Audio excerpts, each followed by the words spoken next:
You wake in darkness, and for a moment you think it's still the middle of the night. Your hand reaches out, feeling for the edge of the quilt, the rough linen cool against your fingertips. You listen. There's no bird song, no rooster calling from the neighbour's yard. Just silence, thick and strange. You sit up slowly, careful not to wake your husband beside you. The air in the room is cold, colder than it should be in June. Your breath makes a faint mist. You wrap a shawl around your shoulders and move to the window, pulling back the thin curtain. Outside, the sky's grey. Not the soft grey of early morning, but a heavy, bruised colour that presses down on the fields. The sun should be rising by now. You've lived in this cottage long enough to know the rhythm of dawn. The way light spreads across the garden first, then climbs the barn wall. But today, there's only this dim, unnatural glow. You step away from the window and light a candle. The flame flickers, casting long shadows across the room. Before we settle in, if you enjoy these relaxing journeys into the past, like the video and subscribe for more quiet history evenings. If there's a part of today you want to let go, or a memory tonight brings back, share it below. Now let's get comfortable and ease into tonight's journey. You pull on your boots and step outside, closing the door softly behind you. The air bites at your cheeks. It's the kind of cold you'd expect in November, not summer. You walk carefully across the yard, your boots crunching on something that shouldn't be there. Frost. Thin and white, it covers the grass, the stone path, the wooden gate. You kneel beside the garden and touch the leaves of a bean plant. They're stiff, blackened at the edges. Yesterday, they were green. You move down the row, checking each plant. The squash vines are wilted. The potato leaves droop, their colour fading to a sickly yellow-grey. You press your palm against the soil. It's hard, unyielding. You stand and look out at the fields beyond your fence. Other families are already outside, moving slowly through their gardens. You see a woman lift a basket, then set it down empty.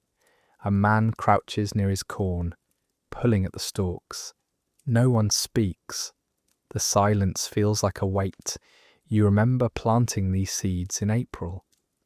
The ground was soft then, warm enough to work with your bare hands. You remember the hope you felt, the way you imagined the harvest. Baskets full of beans, potatoes stored in the cellar, enough to last through winter. You'd even planned to trade some at the market.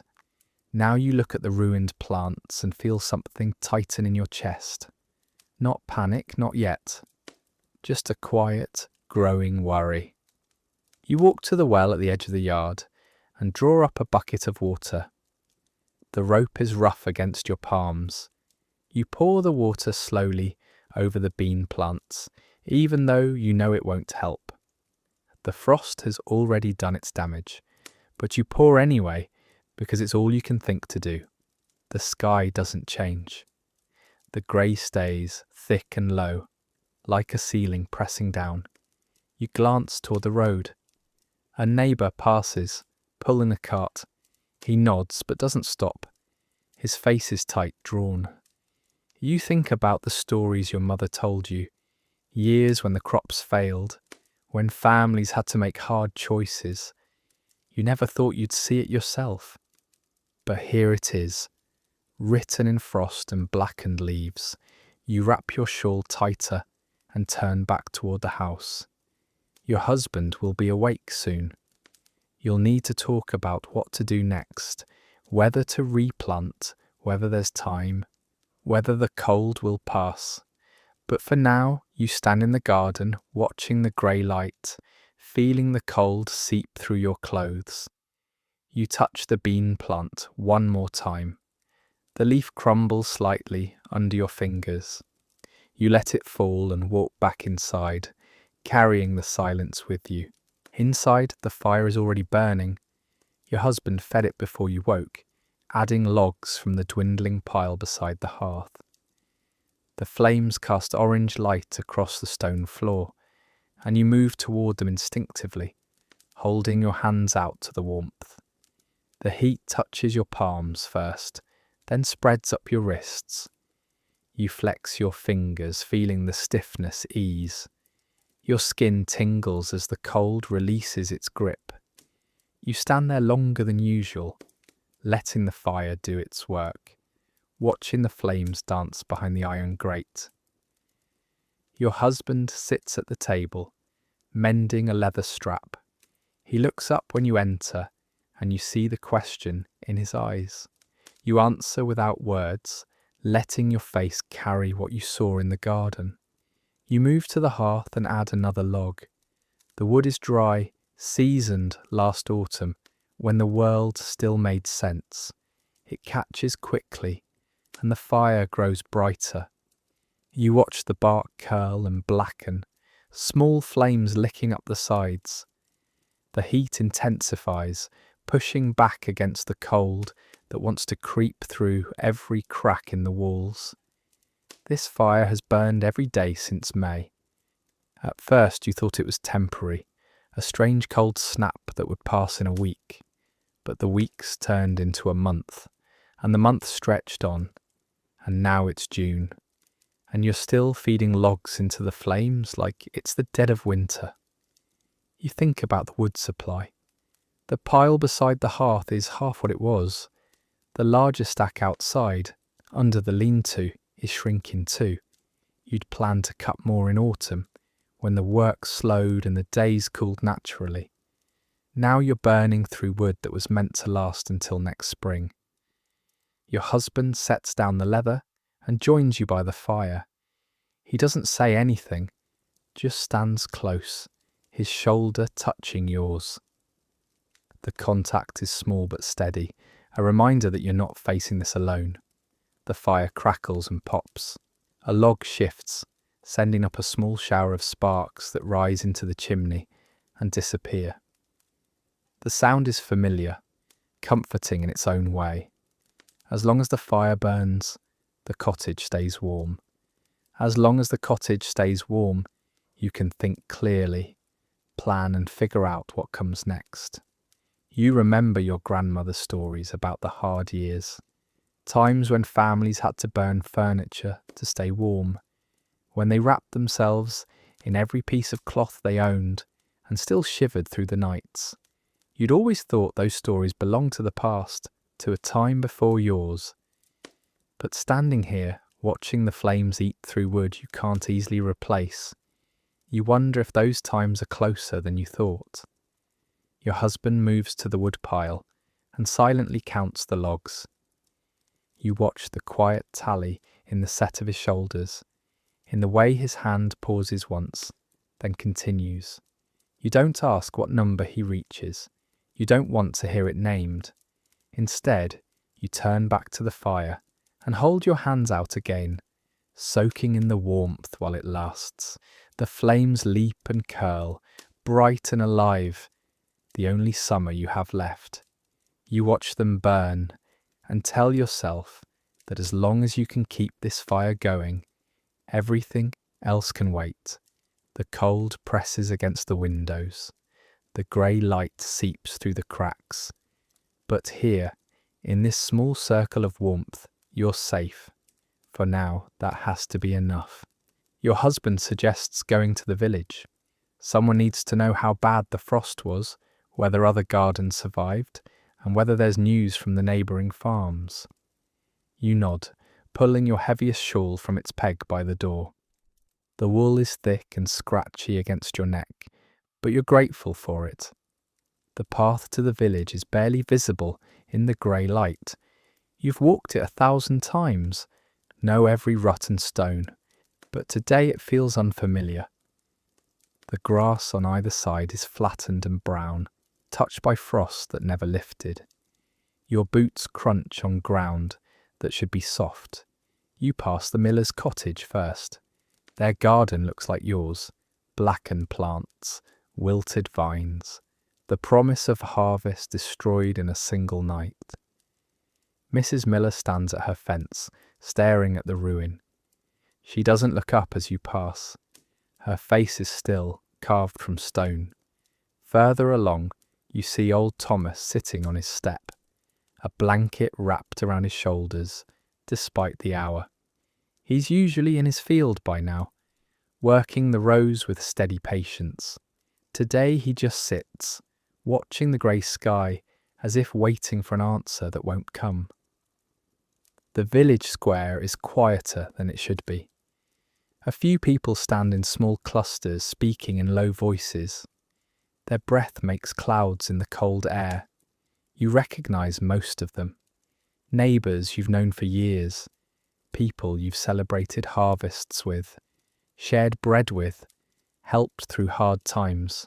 But today they look like strangers, their faces drawn and worried, their bodies hunched against the cold. You approach a group near the well. Sarah, the baker's wife, is there. Her hands are red and chapped, wrapped around a cup of something hot. When she sees you, her expression softens slightly. No one needs to ask what the frost did. A glance toward your face, a glance toward the fields beyond the square, and the answer passes between you, heavy and understood. Sarah looks down into her cup, and you notice the tightness around her mouth. The bakehouse has been stretching flour and hoping for weeks now. You can almost see the smaller loaves, the careful measuring, the way hands pause before cutting a portion that used to be generous. An older man, Robert from the farm beyond the church, steps closer. He doesn't speak, but his eyes carry a raw, exhausted grief.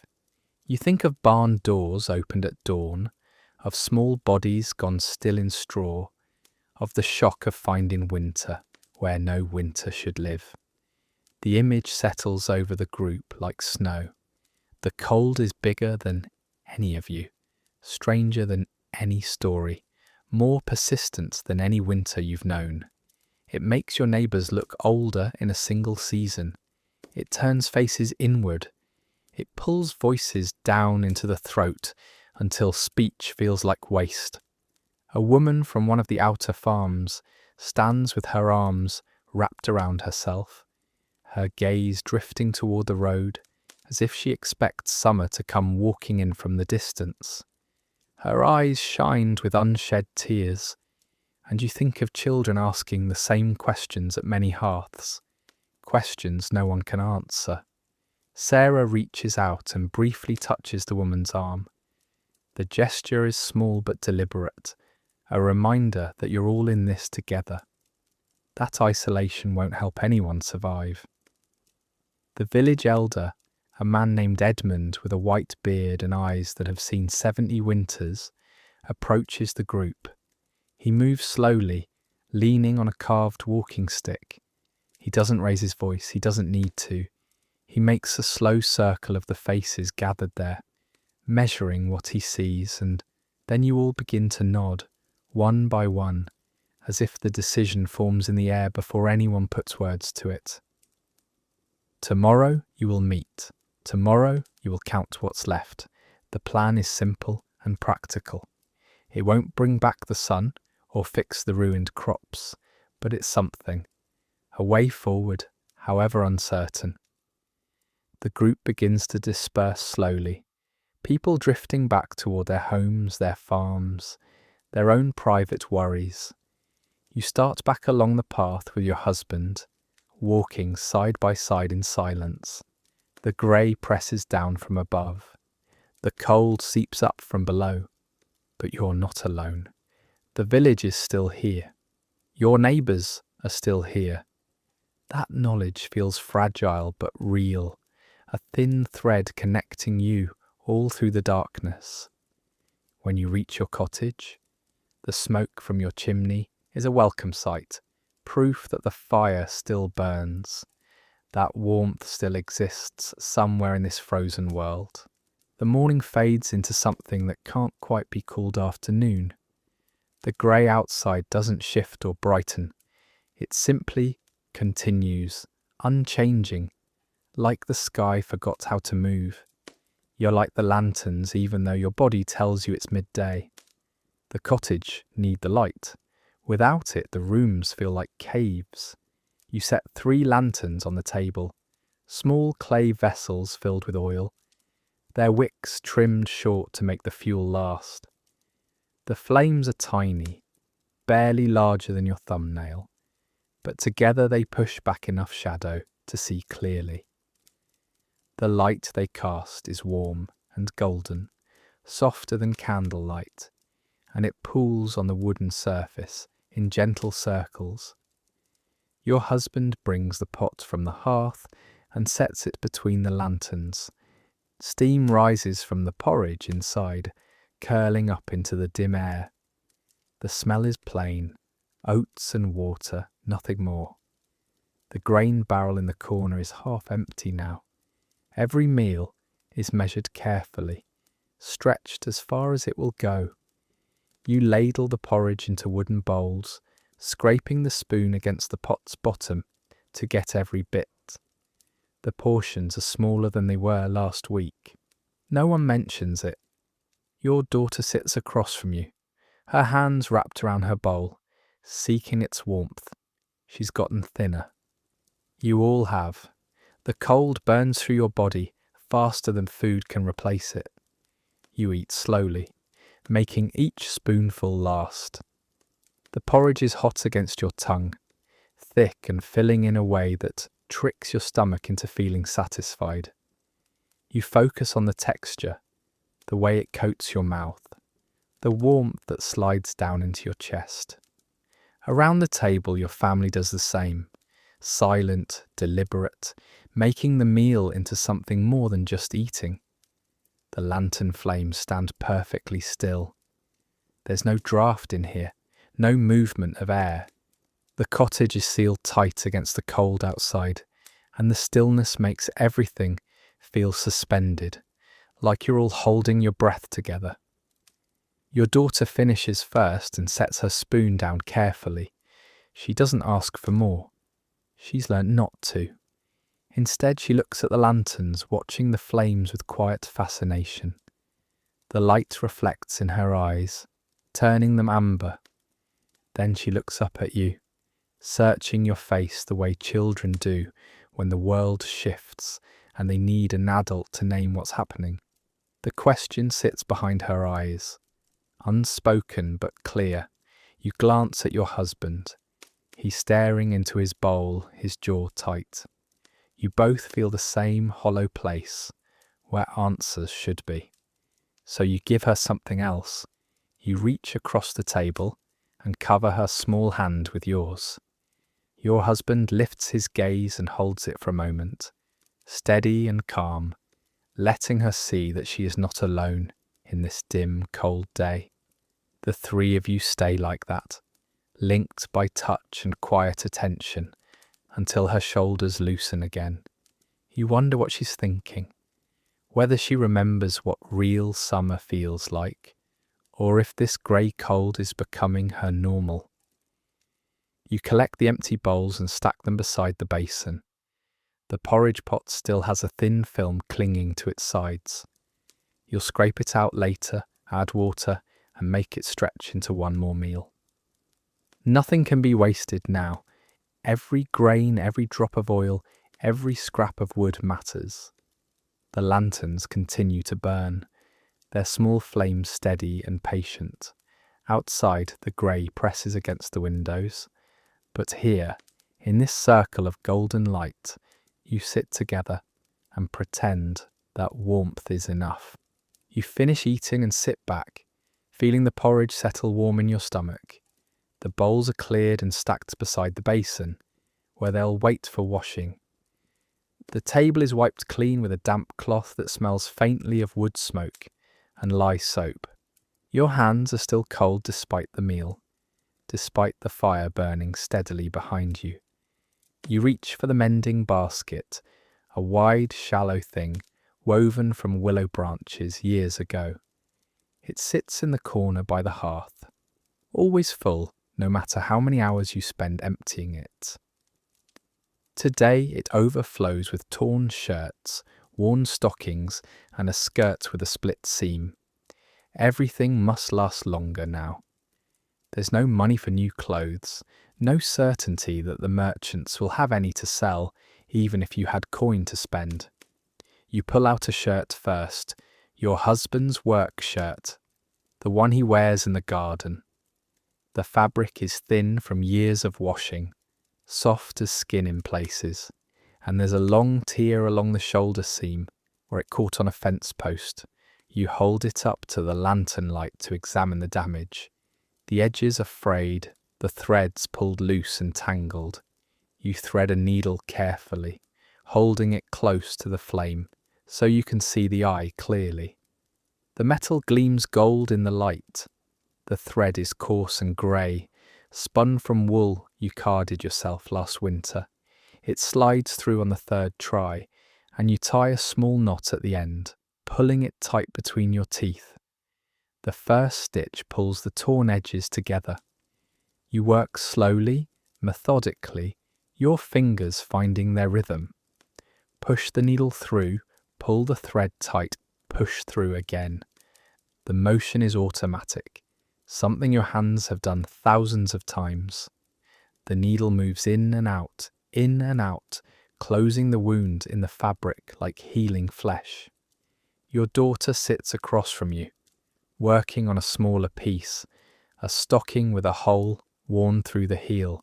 She bites her lip in concentration, her needle moving more slowly than yours, less certain. But she's learning. She has to learn. These skills aren't luxuries anymore. Your husband takes up a piece of leather harness that needs a new buckle attached. He works with an awl and heavy thread, punching holes through the thick hide, his movements steady and sure. The awl makes small popping sounds as it pierces the leather. The thread squeaks as he pulls it through. The room is quiet except for these small sounds. Needle through cloth, thread pulled tight, all through leather. No one speaks. There's a comfort in the silence, in the shared work, in hands staying busy while minds rest.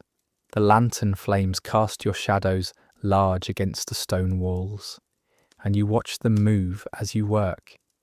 3 dark shapes bending and shifting in the golden light. You finish the shoulder seam and hold the shirt up to examine your stitches. They're small and even, barely visible against the worn fabric. Good work, work that will hold.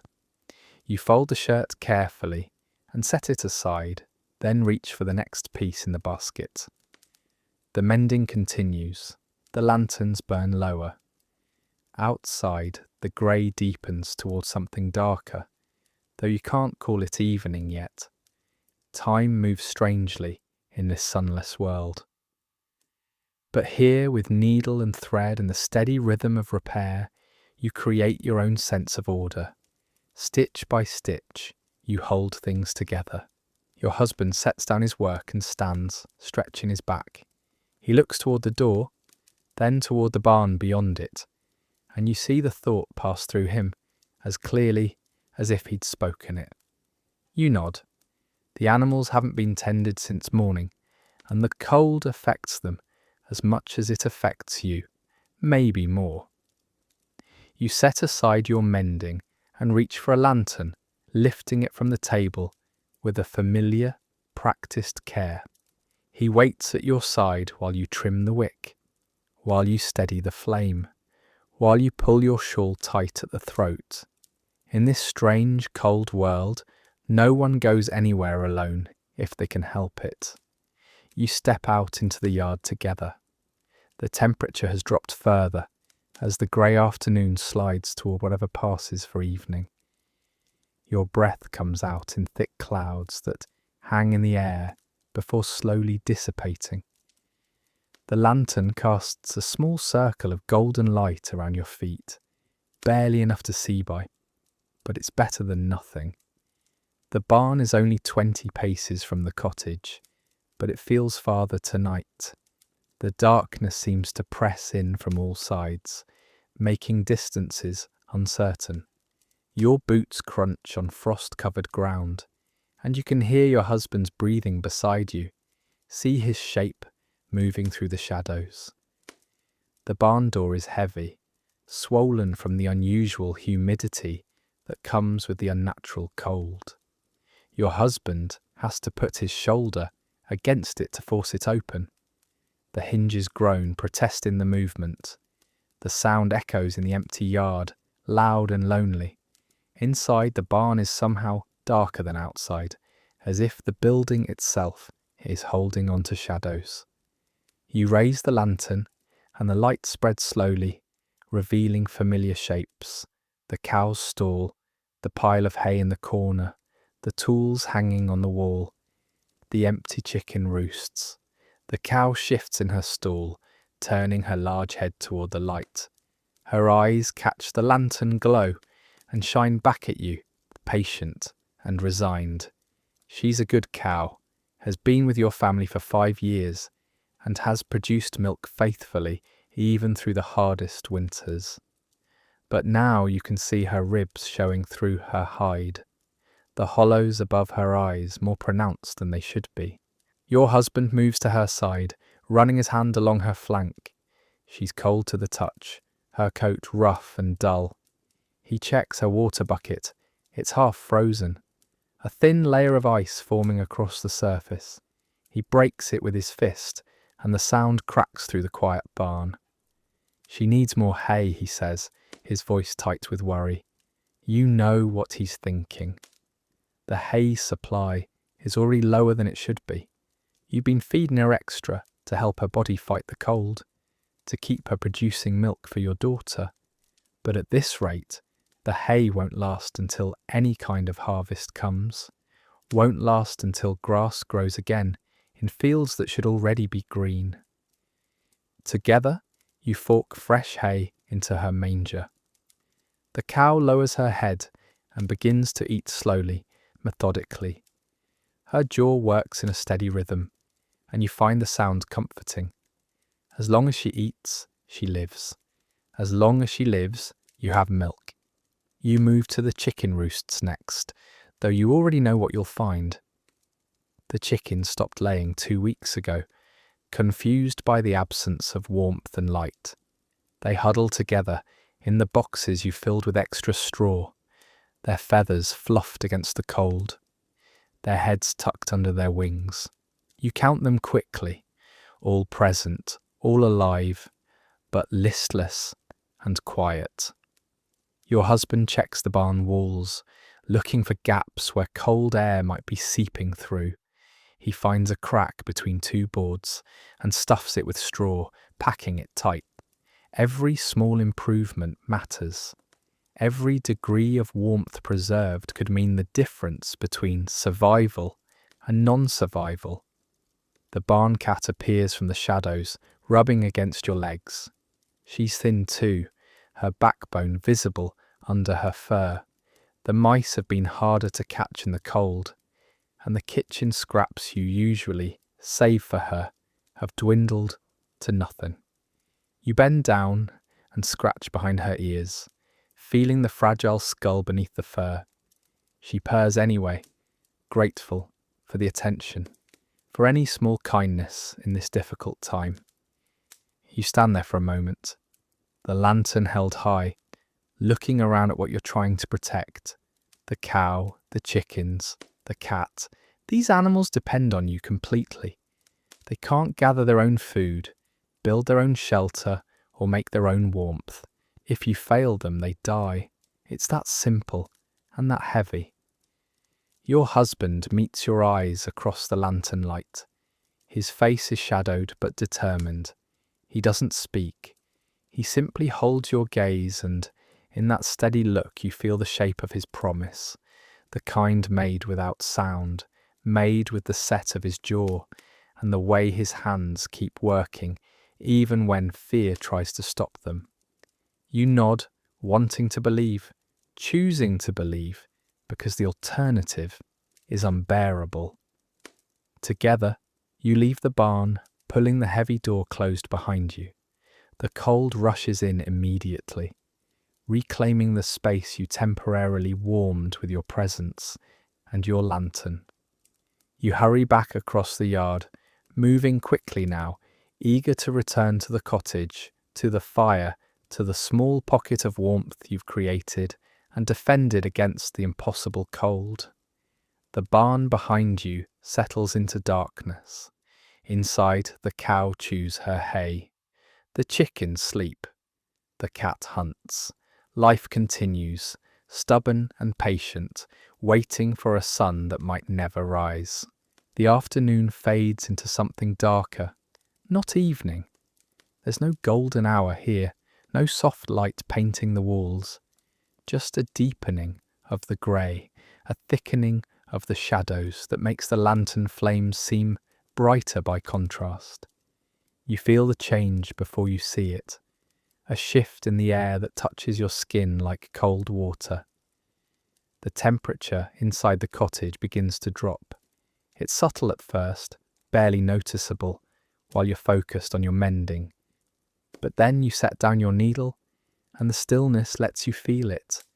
The creeping chill that seeps through the stone walls, rising up from the floor, pressing down from the rafters above.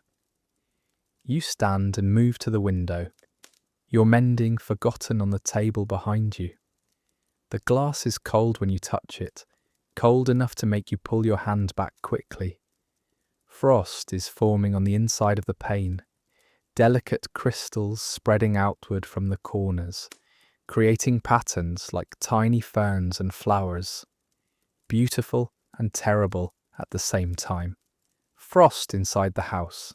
In June, you press your face close to the glass and peer out into the gathering dark. The neighbour's cottage, visible this morning as a dim shape through the grey, has disappeared completely. There's nothing out there now but fog and shadow and the deep pressing cold that wants to claim everything. Your husband joins you at the window. He doesn't say anything, just stands close, his breath making small clouds in the air. You can see it clearly now. Every exhale becomes visible, hanging in the space between you, before slowly fading. The cottage is losing its battle with the cold. The fire still burns, the lanterns still glow, but the cold is patient. It knows how to wait. You move away from the window and go to the fire, holding your hands out to the flames. The heat touches your palms, but doesn't seem to travel any further. Your fingers are stiff. Your wrists ache with cold. You flex your hands, trying to bring feeling back, but the warmth stays stubbornly at the surface. Your daughter comes to stand beside you, wrapping her arms around herself. She's shivering slightly, her thin shoulders trembling under her wool shawl. You pull her close, sharing what warmth you have, feeling how small she's become. The cold year is taking something from all of you. Weight, strength, the easy comfort of feeling warm. Your husband moves through the cottage, checking the windows and doors. He takes strips of cloth, old rags torn from garments, too worn to mend, and stuffs them into the gaps around the window frames. The fabric disappears into the cracks, plugging the places where cold air seeps through. He works methodically, moving from window to window, sealing the cottage as best he can. You watch him work and feel the weight of responsibility settle heavier on your chest. You have to keep your family safe. You have to keep them warm. The fire must not go out. The lanterns must keep burning. These small circles of light and heat are all that stand between you and the darkness pressing in from every side. The cold continues to gather, patient and relentless, testing every wall, every door, every weakness in your small fortress of warmth. Night arrives, though you wouldn't know it by the sky. The grey simply deepens to black, the same thick darkness that's pressed against the windows, since before dawn. You light fresh candles to replace the ones that burned down during the afternoon. The new flames spring to life, small and golden, pushing back a few feet of shadow. Your husband brings the pot back to the table. It's the same pot from midday, scraped clean and filled again with what little remains. Turnips this time, boiled until they're soft enough to mash with a wooden spoon. The water they cooked in has become a thin broth, pale and watery, but warm. You ladle it into bowls carefully, making sure each portion is equal and nothing spills. The smell is simple and honest, root vegetables and steam, nothing more. Your stomach tightens with hunger, despite the porridge you ate hours ago. The cold burns through your body faster than food can sustain it. You're always hungry now, always aware of the empty space inside that never quite fills. You sit down and wait while your husband and daughter take their places. The candles cast long shadows across the table, turning the simple wooden surface into something almost beautiful. The grain of the wood shows clearly in the golden light, every scratch and dent worn into it over years of use. Your daughter pulls her bowl close and wraps both hands around it, seeking the warmth. The bowl is smooth under her small fingers, darkened by age and use. She doesn't reach for her spoon right away. She just holds the bowl, letting the heat seep into her palms. You pick up your spoon, a simple thing carved from ashwood, the handle worn smooth where your thumb always rests. The first bite is hot against your tongue.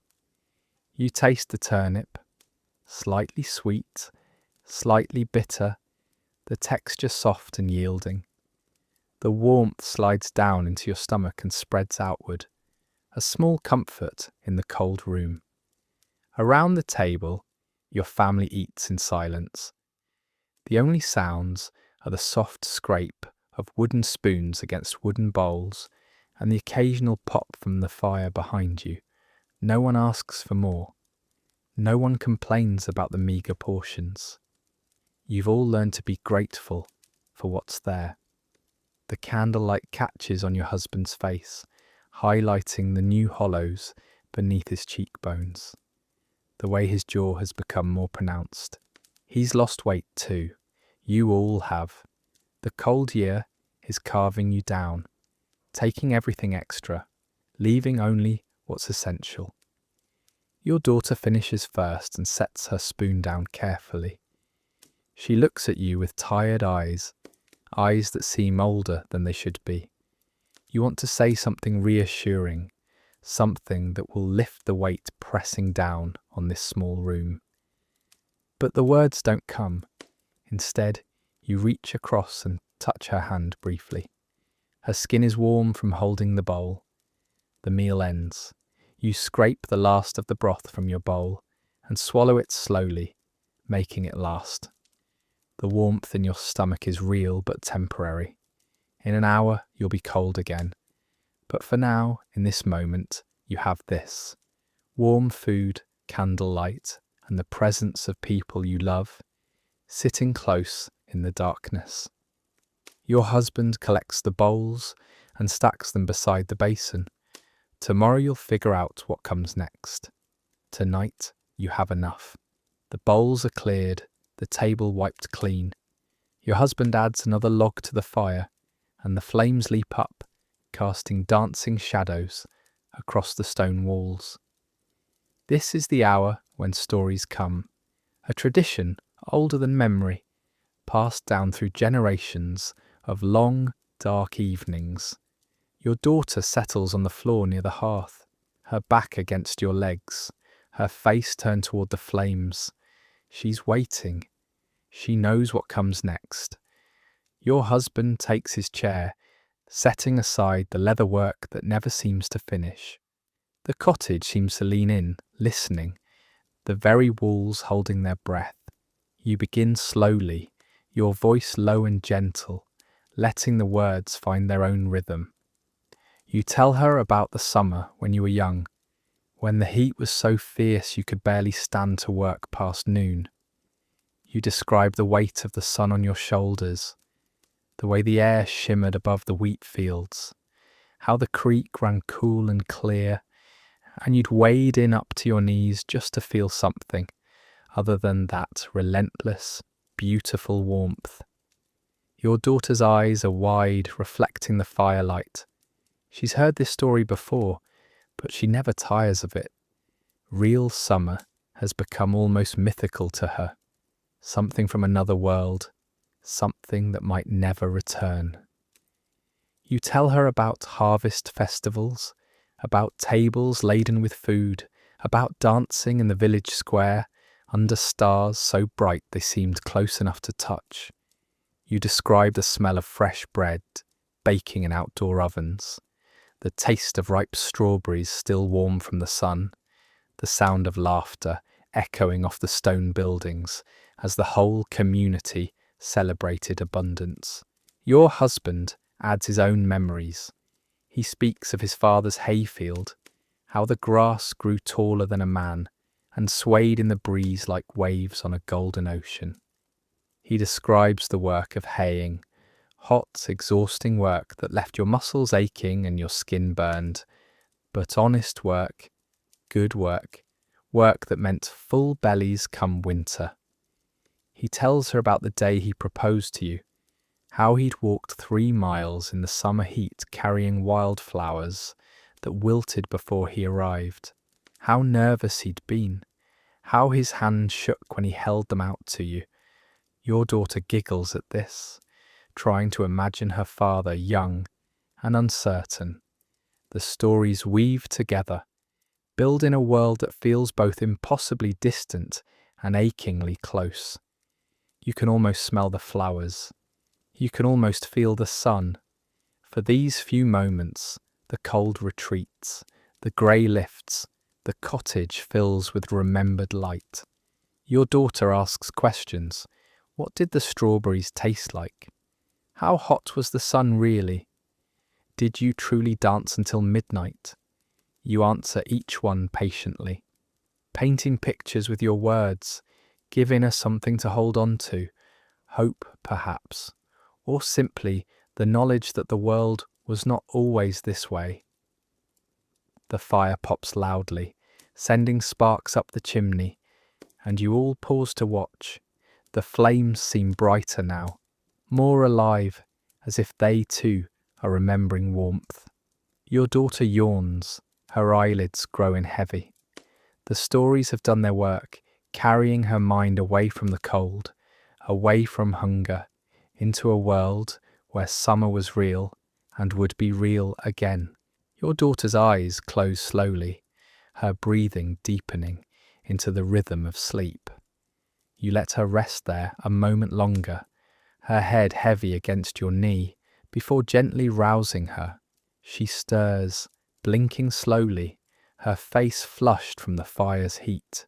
You touch your daughter's shoulder and stroke her hair once, slow and careful. She stirs, blinking, and you guide her up with gentle hands.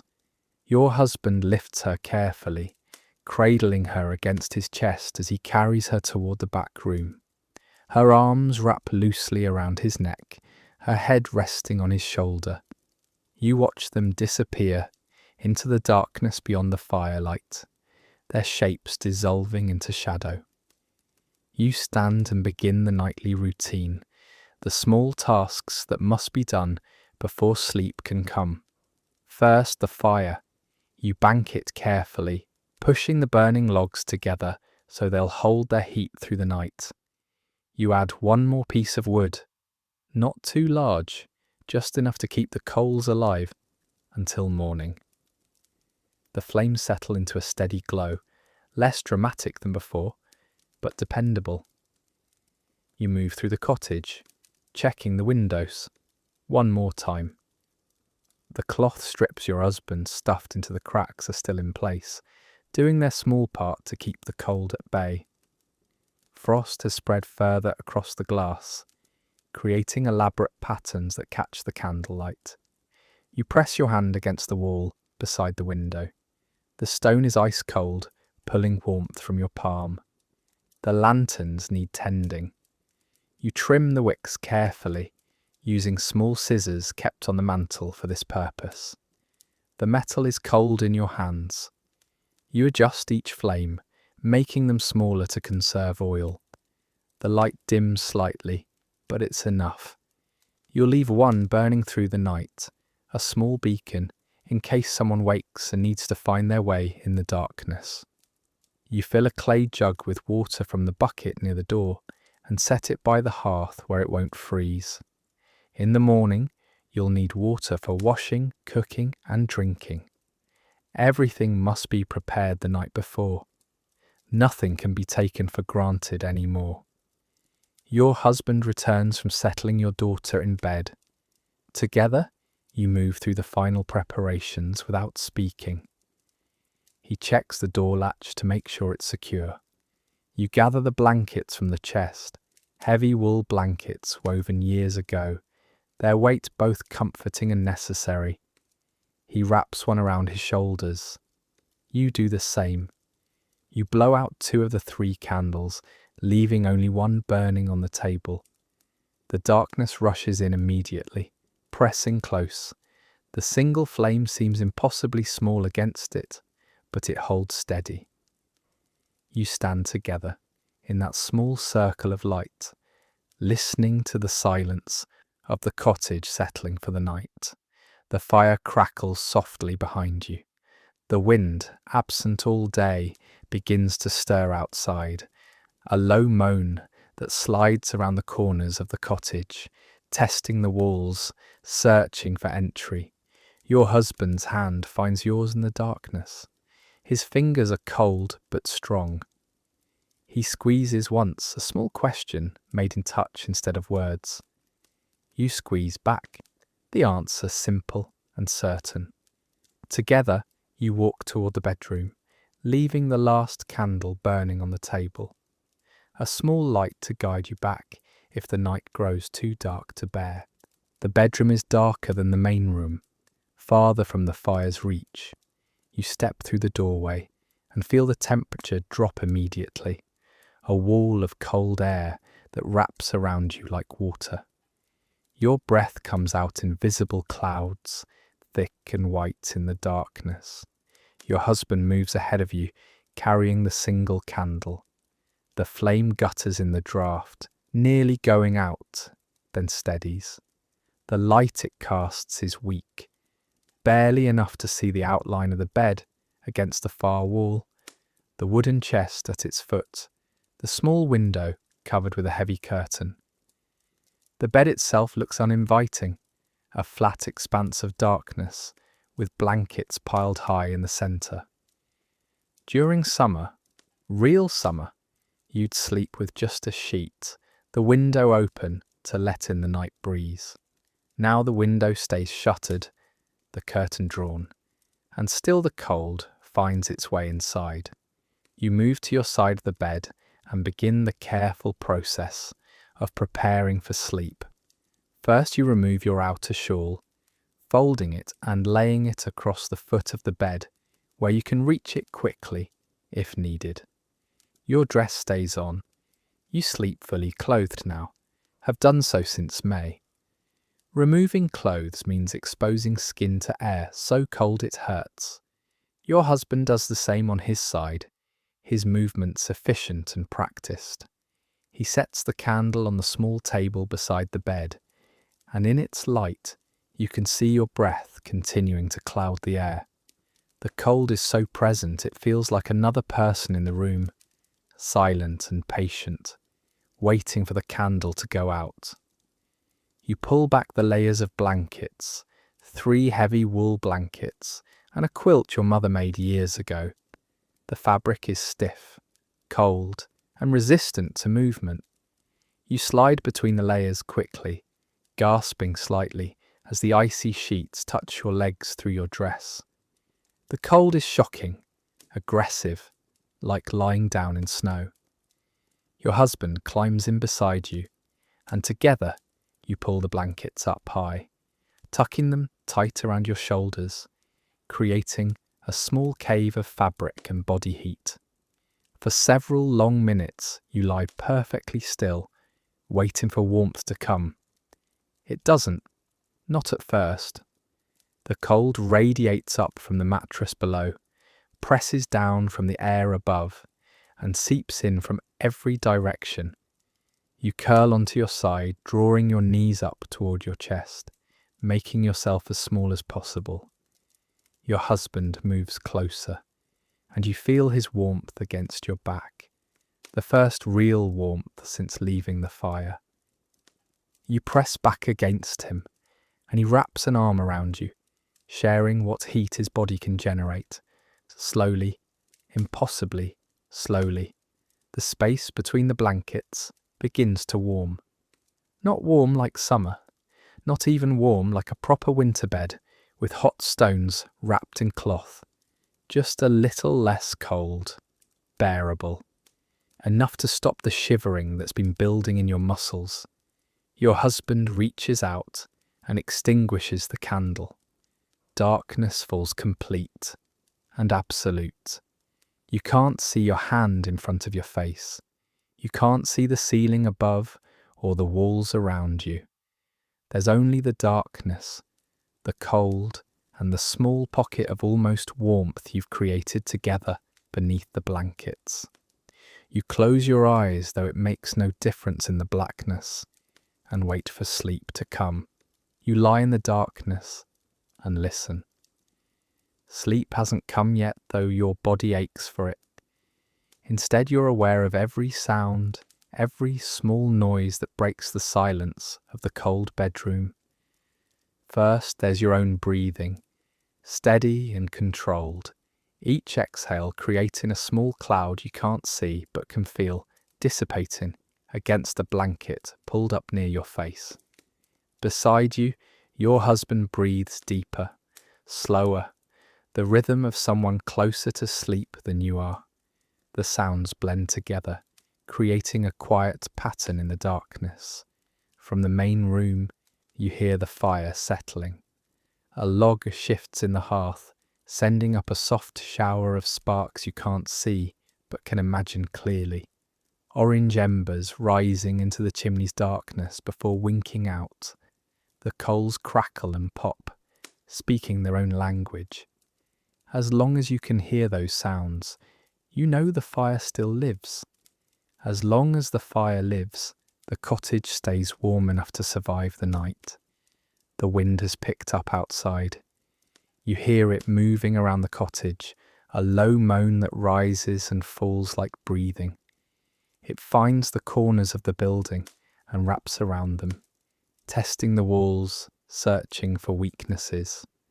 Sometimes it makes a higher sound, almost a whistle, when it slides past the chimney. The noise is lonely and vast, a reminder of how small you are, how small this cottage is against the enormous cold pressing in from all sides.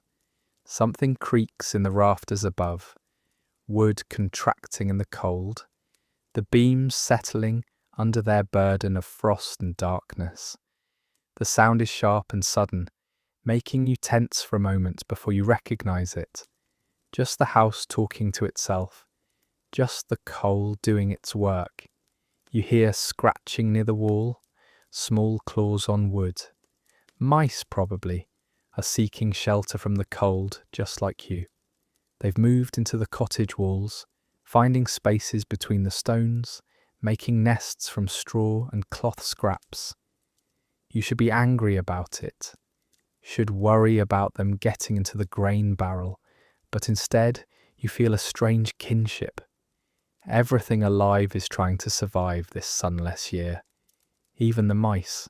From the back corner of the room, you hear your daughter's breathing, soft and even. She's deeply asleep, her body finally relaxed after the long cold day. The sound is reassuring, a reminder that she's safe and resting. You listen for any sign of distress, a cough, a whimper, but there's nothing. Just the peaceful rhythm of a child sleeping. Water drips somewhere outside, probably from the eaves where frost has melted slightly near the chimney's warmth and refrozen into icicles. The drops fall slowly, irregularly. Drip, pause, drip, pause. A patient counting of seconds in the darkness. Your husband's breathing deepens further. He's asleep now, his arms still wrapped around you, his body warm against your back. You're grateful for his presence, for the heat he shares, for the solid reality of another person in this cold, dark space. The wind gusts harder, and you hear something rattle. Maybe the shutter on the front window. Maybe a loose board on the barn. The sound is distant and doesn't repeat. Whatever it was has settled again. You close your eyes and let the sounds wash over you. Fire, wind, breathing, creaking wood, dripping water. Each noise maps the world around you in the darkness, tells you where things are, and reminds you that you're not alone. The cottage holds you. Your family surrounds you. The fire burns on. Slowly, finally, sleep begins to pull at the edges of your consciousness. The sounds grow distant, muffled, as if you're sinking underwater. Your breathing slows to match your husband's. The cold recedes slightly, held at bay by blankets, body heat, and the stubborn will to survive. The darkness remains, but you're no longer afraid of it. Sleep comes slowly, in layers like warmth itself. First, your muscles begin to relax, releasing the tension they've held all day. Your shoulders drop. Your jaw unclenches. The tight knot in your stomach loosens slightly, though the hunger never fully disappears. You sink deeper into the mattress, feeling its familiar lumps and valleys, the places where years of sleeping have worn the straw, filling into patterns that match your body. The blankets have done their work. The space between them and your skin has become a small refuge of warmth. Not hot, never hot, but warm enough. You can feel it most clearly, where your husband's body presses against yours, his chest against your back, his knees tucked behind yours. The contact creates a line of heat that spreads outward slowly, chasing away the worst of the cold. You shift slightly, careful not to disturb the careful arrangement of blankets, and feel the quilt slide across your shoulder. Your mother made this quilt years ago, before you married, before the world turned cold. You remember watching her work on it during long winter evenings. Not winters like this, but normal winters. Winters that ended when they were supposed to. She'd sit by the fire with squares of fabric spread across her lap, her needle moving in and out, creating patterns from scraps. The quilt is made from pieces of old dresses, work shirts, and aprons worn too thin for daily use. Each square holds a memory if you know where to look. There's a piece of your father's Sunday shirt, dark blue wool, a corner of your sister's wedding dress, cream-coloured linen with tiny flowers embroidered along the edge, a section of the apron you wore as a girl, learning to bake bread beside your mother in a kitchen that always smelled of yeast and warmth. You run your fingers along the edge of the quilt where it tucks under your chin. The fabric is soft from years of washing, and the stitches are loose in places, but still holding. Your mother's hands made this. Her needle pierced this fabric thousands of times, pulling thread through, creating something that would last, something that would keep her daughter warm long after she was gone. The weight of the blankets presses down on you. 3 wool blankets and the quilt, layer upon layer of fabric and history and protection. The weight is comforting, like being held. It keeps the cold at bay and keeps you anchored to the bed, to this room, to this moment. Under this weight, you feel safe. Small perhaps, but safe. Your husband's breathing has deepened and become regular against your back. Each exhale is warm against your neck, a small gift of heat that your body gratefully drinks in.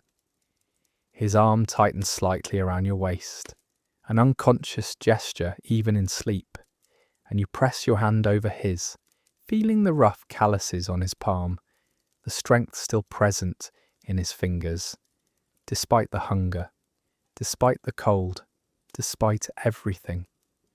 The darkness is complete, but under these blankets, in this small pocket of warmth, it doesn't matter. You can't see, but you can feel. You feel the weight of the quilts. You feel your husband's presence. You feel the life still moving through your body. Your heart beating steadily. Your blood flowing. Your breath moving in and out. You close your eyes and let yourself sink deeper into sleep, trusting the blankets to hold the warmth, trusting the fire to burn through the night, trusting that morning will come eventually, even if you can't imagine what it will look like. Sleep takes you deeper, and with it come the dreams. Not the anxious dreams that have plagued you since the cold began. Dreams of empty grain barrels and fires that won't light, and children crying from hunger. These dreams are different, softer. They carry you backward through time to summers that were real, summers that burned bright and warm and endless. You're 7 years old again, running barefoot through your father's wheat field. The stalks tower above your head, golden and heavy with grain, swaying in a breeze that smells like honey and dust. The sun beats down on your shoulders, hot enough to make your skin prickle, and you don't care. You run faster, laughing, your feet finding the paths between the rows by instinct. The wheat whispers as you pass, a sound like 1,000 small voices, all speaking at once. You break free from the field, and there's the creek, exactly where it should be. The water runs clear and cold over smooth stones, catching the sunlight and throwing it back in flashes of silver and gold. You wade in without hesitation, gasping as the cold water rises past your ankles, past your knees. Your dress floats around you like a flower. You bend down and cup your hands, bringing the water to your face. It tastes like stone and sky and the deep earth where springs are born. Your sister is there suddenly, though you didn't see her arrive. She's younger than you remember, her face round and unworried, her hair loose and tangled with grass. She splashes you, and you splash back, and the water flies up in arcs that catch rainbows in the bright air. You can hear her laughing, that particular laugh she had as a child, high and wild and completely free. The dream shifts the way dreams do, and now you're older, 16, maybe 17. It's harvest time, and the whole village has gathered in the square. Tables are laden with food, fresh bread still steaming from the ovens, wheels of cheese, bowls of cherries and plums, roasted meat that falls off the bone. The smell is overwhelming, glorious, almost painful in its richness. You can taste it all, each flavour distinct and perfect. Music starts from somewhere, a fiddle, a drum, voices raised in song. People begin to dance, their movements quick and sure, their faces flushed with heat and joy and the satisfaction of work completed. You're pulled into the circle, your hands caught by neighbours you've known your whole life. You spin and turn, your feet remembering steps your grandmother taught you, steps her grandmother taught her. The sun hangs low on the horizon, painting everything gold, orange and deep red. The air is warm against your skin, warm in your lungs, warm all the way through. You're not hungry, you're not cold, you're not afraid. You're simply alive, moving through a world that makes sense, a world where summer comes when it should. and leaves when it must, making room for autumn and winter and spring before returning again. You look up at the sky, and it's the deepest blue you've ever seen. So blue it almost hurts. No clouds, no grey, no haze, just blue stretching forever. And you know with absolute certainty that tomorrow will be warm too. And the day after that, and the day after that. The dream begins to fade, the colours bleeding away, the warmth receding. You try to hold on to it, try to keep your hands wrapped around that summer light, but it slips through your fingers like water. The blue sky dims, the music quiets, the warmth disappears. You're back in the cold bedroom, under heavy blankets, in the absolute darkness. But for just a moment, you can still feel it, the ghost of summer on your skin, the memory of warmth so real it almost counts as the thing itself. Sleep deepens into something beyond dreaming.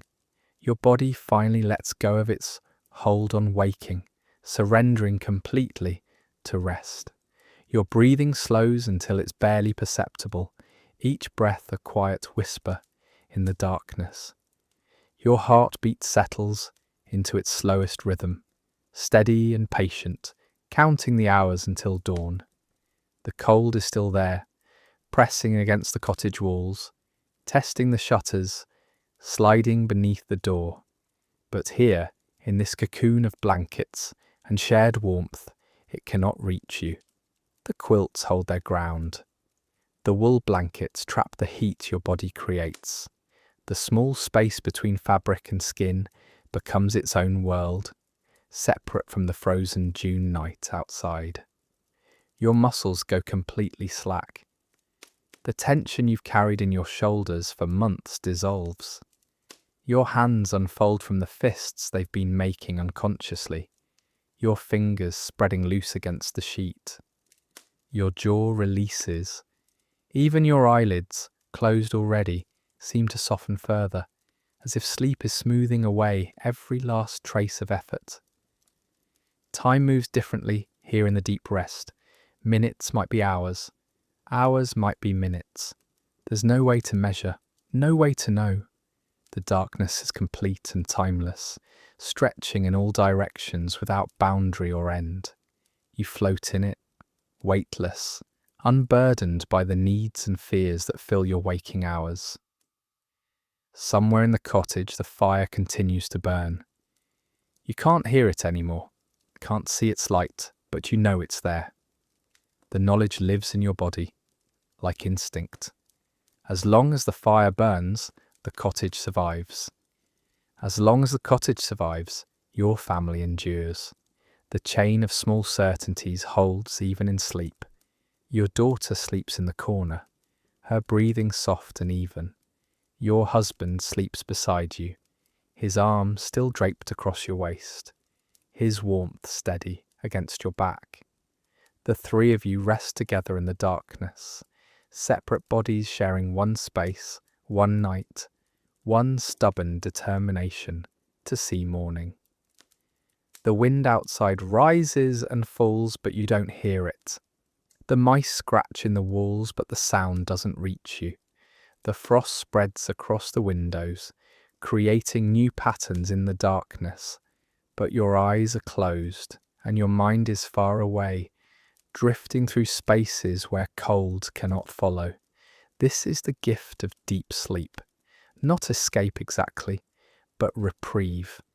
A few hours when hunger doesn't gnaw, when cold doesn't bite, when worry cannot find you. Your body takes these hours and uses them to repair what it can, to gather strength for the day that will come, to remember how to keep living even when the world seems determined to stop. The night stretches on, the darkness holds, and you rest completely and deeply, trusting that morning will arrive eventually, trusting that you'll wake when it does, trusting that there will be enough warmth, enough food, enough strength to face whatever this sunless summer brings. The deep rest continues, patient and thorough, giving you what you need most. the ability to begin again when light returns. The sun will rise again, though you can't see it yet. The cold will break, though you don't know when. Until then, you rest beneath these quilts, held by the warmth you've created together. The fire still burns, your family still breathes. That's enough for tonight. If this story brought you comfort, you can share where you're listening from. Subscribe for more gentle journeys through history's quietest moments.